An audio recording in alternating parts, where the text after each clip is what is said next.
इस लेक्चर में standard costing and variance analysis के सारे कोर कॉन्सेप्ट्स को डिस्कस करेंगे। तो सबसे पहले देखते हैं कि हमें क्या क्या प्रिपेयर करना है इस लेक्चर में। तो standard costing and variance analysis में हमने सबसे पहले सीखना है कि स्टैंडर्ड कॉस्ट कार्ड किस तरीके से बनाते हैं। फिर स्टैंडर्ड कॉस्ट कार्ड बनाने के बाद अगर पेपर में प्रोसेस इन्वॉल्व है स्टैंडर्ड कॉस्टिंग के क्वेश्चन में वेरिएंस एनालिसिस के साथ, तो फिर हमने सीखना है कि उसमें क्वांटिटी शेड्यूल किस तरीके से बनता है। फिर जब क्वांटिटी शेड्यूल बन जाता है तो उसके बाद हमें statement of equivalent production units find करने पड़ते हैं। तो वो फिर हम सीखेंगे कि वो किस तरीके से आते हैं। फिर उसके बाद जो है ओवरहेड एब्जॉर्प्शन रेट निकालना सीखेंगे, क्योंकि स्टैंडर्ड कॉस्ट कार्ड में OAR की नीड होती है, तो वो सीखेंगे ओवरहेड एब्जॉर्प्शन रेट किस तरीके से आते हैं। फिर ओवरहेड एब्जॉर्प्शन रेट के अंदर ही देखेंगे कि अप्लाइड या एब्जॉर्ब्ड ओवरहेड किस तरीके से आ रहे होते हैं और उसको एक्चुअल से किस तरीके से कंपेयर कराते हैं। और फिर अंडर या ओवर एब्जॉर्ब किस तरीके से हमारे पास आ रहा होता है। फिर हमने मटेरियल के जितने भी सारे वेरिएंसेस हैं उनको देखना है। मटेरियल के वेरिएंस में एडवांस मटेरियल के जो वेरिएंस हैं, जिसमें मटेरियल मिक्स वेरिएंस और मटेरियल यील्ड वेरिएंस है, उसको प्रिपेयर करना है। फिर हमने लेबर के जितने भी वेरिएंस हैं उसको देखना है। फिर वेरिएबल ओवरहेड के वेरिएंसेस को देखना है। फिर उसके बाद हमने फिक्स ओवरहेड के वेरिएंसेस को देखना है। फिर सेल्स के वेरिएंस को देखना है। फिर रिकंसिलेशन हमने बनानी है बजटेड प्रॉफिट और उसको कंपेयर करना है किसके साथ, एक्चुअल प्रॉफिट के साथ। जब ये सारे वेरिएंसेस कैलकुलेट हो जाएंगे तो फिर हमने रिकंसिलेशन बनाना सीखनी है। रिकंसिलेशन फिर एक और तरीके से पूछी जा सकती है कि कॉस्ट की रिकंसिलेशन बनाए। तो ये भी पेपर में क्वेश्चंस आते हैं इसकी इसकी इस रिक्वायरमेंट की कि कॉस्ट रिकंसिलेशन कैसे बनानी है। तो कॉस्ट रिकंसिलेशन सीखेंगे। उसके बाद फिर सीखना है हमने कि calculation of budgeted and actual profit. अगर ये बजट प्रॉफिट प्रॉफिट या एक्चुअल प्रॉफिट अलग से कैलकुलेट करना पड़ता है तो वो किस तरीके से कैलकुलेट करेंगे। फिर प्रॉफिट हमने प्रॉफिट एंड लॉस बनाना है। इसके थ्रू स्टैंडर्ड मार्जिनल कॉस्टिंग के थ्रू सीखना है हमने प्रॉफिट एंड लॉस बनाना। फिर उसके बाद लास्ट में हमने पास पेपर की प्रैक्टिस करनी है। तो पास पेपर की प्रैक्टिस में अ, इस तरीके से क्वेश्चंस पूछे जा सकते हैं कि या तो नॉर्मल बेसिक वेरिएंसेस पूछे गए हैं, जैसे कि स्प्रिंग 20 और ऑटम 19 में पूछे थे। वो सीधे सीधे रिक्वायरमेंट में वेरिएंसेस रखे हुए थे और वो हमने सॉल्व करने। फिर अभी क्या होता है कि वेरिएंस जो है वो प्रोसेस के साथ कंबाइन होकर आ रहा होता है, जो कि हमने यहाँ पे क्वांटिटी शेड्यूल और statement of equivalent production units इसीलिए बनाना सीखने हैं कि अगर जैसे कि ये तीन क्वेश्चंस आए हुए हैं तो ये प्रोसेस के साथ मिलके आए हैं, जिसमें हमें ईपी बनाना पड़ता है। फिर उसके बाद material mix and yield variance, जो कि ये एडवांस मटेरियल वेरिएंसेस होते हैं, जो उसके दो क्वेश्चंस को सॉल्व करेंगे। फिर उसके बाद बैकवर्ड अप्रोच या रिवर्स वर्किंग जो होती है, जो उसके भी दो क्वेश्चन को हमें सॉल्व करना है। तो चलते हैं लेक्चर की तरफ।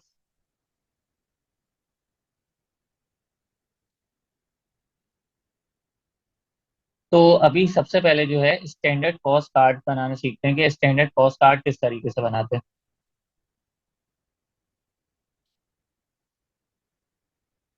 मैं जूम इन कर रहा हूँ सिर्फ स्टैंडर्ड कॉस्ट कार्ड पे, ताकि अभी सिर्फ सामने यही रहे। अभी हमने बस ये सीखना है कि ये इतना वर्क किस तरीके से होता है। तो क्या होता है कि बिजनेसेस जो हैं, अच्छा इससे भी पहले एक चीज सीख लेते हैं कि वेरिएंस एनालिसिस की नीड क्यों हुई।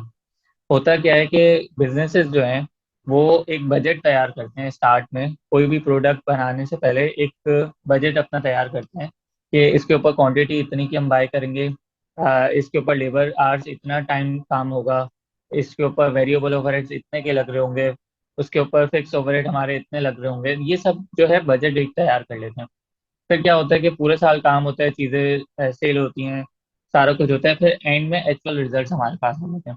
तो ऑब्वियसली वो एक्चुअल रिजल्ट्स बिल्कुल एक्यूरेट तो नहीं होते बजट के साथ, जो हमने स्टार्ट में सोचा होता है उसके साथ बिल्कुल कंपेयर तो नहीं हो रहे होते। तो जो डिफरेंसेस कैलकुलेट करने होते हैं बजट के दरमियान और जो एंड में साल के एंड में जो हमारे एक्चुअल रिजल्ट्स आ रहे होते हैं उनके दरमियान के जो डिफरेंस होता है ना, उसके ऊपर ये सारा चक्कर बना हुआ है। सारे मटेरियल में जो डिफरेंस आ रहा है वो देखना है, लेबर आवर्स की वजह से, लेबर रेट की वजह से, ये सारे वेरिएंसेस कवर करना है उनका डिफरेंस। तो सबसे पहले हम सीखते हैं कि स्टैंडर्ड कार्ड क्या होता है। तो बिजनेस जो है अपने बिजनेस को इजी रखने के लिए अपने प्रोडक्ट की क्या करता है कि पर यूनिट की ना कॉस्ट कैलकुलेट कर लेता है, अमाउंट पर यूनिट कैलकुलेट कर लेते हैं। तो उससे होता क्या है कि इजी रहता है और फिर जितने भी यूनिट्स बन रहे होते हैं उससे पर यूनिट अमाउंट को मल्टीप्लाई करा देते हैं तो वो हमारे पास ओवरऑल कॉस्ट आ जाती है। तो अमाउंट पर यूनिट सबसे पहले देखते हैं कि वो किस तरीके से कैलकुलेट होती है। फॉर एग्जांपल डायरेक्ट मटेरियल है। डायरेक्ट मटेरियल मटेरियल जो है एक यूनिट पे एज्यूम करते हैं कि टू टू केजी जो है एक यूनिट पर लगता है। और ये मिलता कितने का है, ये 150 का मिलता है पर केजी। ठीक है, तो अमाउंट पर यूनिट, एक यूनिट पे अब पता चल गया कि भाई 300 की अमाउंट आ गई। कैसे आई? क्वांटिटी, ये हमने टू कैसे सेट करी, ये स्टैंडर्ड एक बना लिया साल के शुरू में कि एक, जब भी एक यूनिट बनाएगी ना कंपनी, उसके ऊपर 2 केजी का, 2 केजी का जो है ना वो लग जाएगा, डायरेक्ट मटेरियल लग जाएगा। 2 केजी, 2 केजी का डायरेक्ट मटेरियल लग जाता है। इसको भी छोड़ देते हैं टोटल को। 2 केजी का डायरेक्ट मटेरियल लगता है, 1 केजी जो है वो 150 का मिलता है, तो मल्टीप्लाई कराएंगे तो 300 आ जाएगा। फिर सिमिलरली ये डायरेक्ट मटेरियल की बात हो गई। अब जब लेबर पे आते हैं तो स्टैंडर्ड एक बनाया हमने स्टार्ट में कि जब भी लेबर का हम एक यूनिट बनाएंगे, जब भी हम लोग कंपनी जो है वो एक यूनिट बनाएगी, तो उसके ऊपर लेबर के हमें फॉर एग्जांपल के पॉइंट, नहीं, फॉर एग्जांपल के 3 आवर्स रिक्वायर्ड होंगे। जब भी एक यूनिट बनेगा तो उसके ऊपर 3 घंटे जो है लेबर को काम करना पड़ेगा। ठीक है, और पर आवर जो 1 घंटे का जो रेट है वो है फॉर एग्जांपल 50। ठीक है, तो इस तरीके से अमाउंट पर यूनिट क्या आ जाएगी, 150, ऊपर क्या आई थी 300। तो इस तरीके से ये कंपनी जो है ना पर यूनिट अमाउंट जो है ना वो कैलकुलेट कर रही है अपने प्रोडक्ट की। क्या? डायरेक्ट मटेरियल एक यूनिट पे 2 केजी का लगा, 1 केजी मिलता है 150 का है, तो 2 केजी से मल्टीप्लाई कराया तो पता चल गया कि भाई 300 अमाउंट आ गई। एक यूनिट बनाने में 3 आवर्स लगते हैं लेबर के, पर और जो पर आवर का रेट है वो है 50, तो इनको मल्टीप्लाई कराया 150 आ गया। सिमिलरली वेरिएबल ओवरहेड और फिक्स ओवरहेड जो है ना, ये क्या होता है, ये या तो लेबर आवर्स से लिंक्ड हुए हुए होते हैं कि जितना लेबर आवर्स काम हो रहा है या तो उससे लिंक्ड होंगे या मशीन आवर्स से लिंक्ड होंगे। तो मोस्टली क्वेश्चन में standard costing and variance analysis के पास पेपर्स जितने भी हैं मोस्टली उसमें लेबर आवर्स से लिंक किया हुआ है। तो फॉर एग्जांपल जब लेबर के 3 आवर्स लगते हैं तो वेरिएबल ओवरहेड पे भी वो सेम 3 आवर्स ही लग रहे होंगे। ठीक है, और फिक्स ओवरहेड पे भी वही सेम 3 आवर्स ही लग रहे होंगे।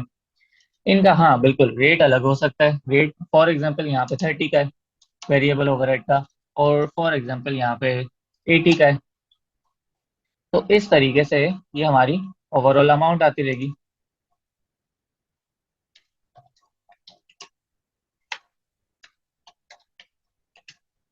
इस तरीके से सारी अमाउंट आती है। फिर यहाँ पे ये मार्जिनल इससे रखा है कि यहाँ तक की जितनी भी कॉस्ट होती है ना वो मार्जिनल कॉस्टिंग के हिसाब से आती है। इसमें फिक्स की कॉस्ट इन्वॉल्व नहीं होती। ये 540 जो आई है ये मार्जिनल कॉस्टिंग के थ्रू अगर हमसे सिर्फ मांगा हुआ है क्वेश्चन में, तो बस हम यहाँ पे इसको क्वेश्चन को रोक देंगे, हम फिक्स वाली को कैलकुलेट नहीं करेंगे। तो अगर एब्जॉर्प्शन कॉस्टिंग के थ्रू आया है क्वेश्चन, तो एब्जॉर्प्शन कॉस्टिंग में दोनों कॉस्ट आ जाएगी, 240 भी आ जाएगी और मार्जिनल वाली भी आ जाएगी। ठीक है, तो एब्जॉर्प्शन कॉस्टिंग के थ्रू भी हमारे पास अमाउंट पर यूनिट आ जाएगी। अब मोस्टली पेपर्स में क्या होता है कि ये जो वेरिएबल ओवरहेड और फिक्स ओवरहेड है ना, ये डायरेक्टली नहीं दिए हुए होते। ये या तो ये अमाउंट जो डायरेक्टली नहीं दी हुई होती है, या ये अमाउंट डायरेक्टली नहीं दी हुई होती। दिया हुआ क्या होता है, उन्होंने बोला हुआ होता है कि भाई 120% ऑफ डायरेक्ट लेबर, मतलब 50 का 120% टोटल है। तो टोटल से जो है वो फिर हमें ये और ये कैलकुलेट करना पड़ता है। फॉर एग्जांपल उसमें से भी बोलेंगे 40% वेरिएबल है और 60% फिक्स है, तो वो इस तरीके से निकाल लेंगे। आगे बहुत सारे क्वेश्चन तो सॉल्व करना है, उसमें यही सारी कैलकुलेशन पूछी गई है। फिर कंपनी जो है फॉर एग्जांपल जो सेलिंग प्राइस पर यूनिट है वो है 1500। ठीक है, अब एब्जॉर्प्शन कॉस्टिंग के थ्रू अगर हमने प्रॉफिट कैलकुलेट करना है तो किस तरीके से कैलकुलेट होगा, सेल्स में से अगर मैं एब्जॉर्प्शन की कॉस्ट जो कि 780 है उसको माइनस कर दूंगा तो एब्जॉर्प्शन के थ्रू प्रॉफिट आ जाएगा। और सिमिलरली सेल्स में से जो कि मार्जिनल की कॉस्ट है 540, उसको माइनस करूंगा तो मार्जिनल कॉस्टिंग के थ्रू मेरे पास प्रॉफिट आ जाएगा। क्या किया, इस सेल में से जब मैंने एब्जॉर्प्शन का कॉस्ट को माइनस किया ना, तो मेरे पास एब्जॉर्प्शन का प्रॉफिट आ गया। सिमिलरली सेल में से जब मैंने मार्जिनल का कॉस्ट को माइनस किया तो मेरे पास मार्जिनल का प्रॉफिट आ गया। तो इस तरीके से जो है ना हमारे पास स्टैंडर्ड कॉस्ट कार्ड बन रहा होगा। अब ये एक डिटेल्ड कॉस्ट कार्ड है, लाजमी नहीं है पेपर में सारी चीजें पूछी गई हों क्या क्या पता बोल सकते हैं कि भाई सिर्फ डायरेक्ट मटेरियल था, वेरिएबल ओवरहेड था, डायरेक्ट लेबर नहीं था, उस पे लेबर के वेरिएंसेस भी नहीं जाहिर सी बात है कैलकुलेट हो सकते हैं। तो एक ओवरऑल व्यू आ गया हमारे पास कि स्टैंडर्ड कॉस्ट कार्ड किस तरीके से बनता है, उसमें ये क्वांटिटीज इसलिए आ रही होती है, रेट होता है ये पर यूनिट का, पर केजी का या पर आर का ये रेट होता है, और ये अमाउंट पर यूनिट आ रही होती है। तो यहाँ तक हमने स्टैंडर्ड कॉस्ट कार्ड को कंप्लीट कर लिया है।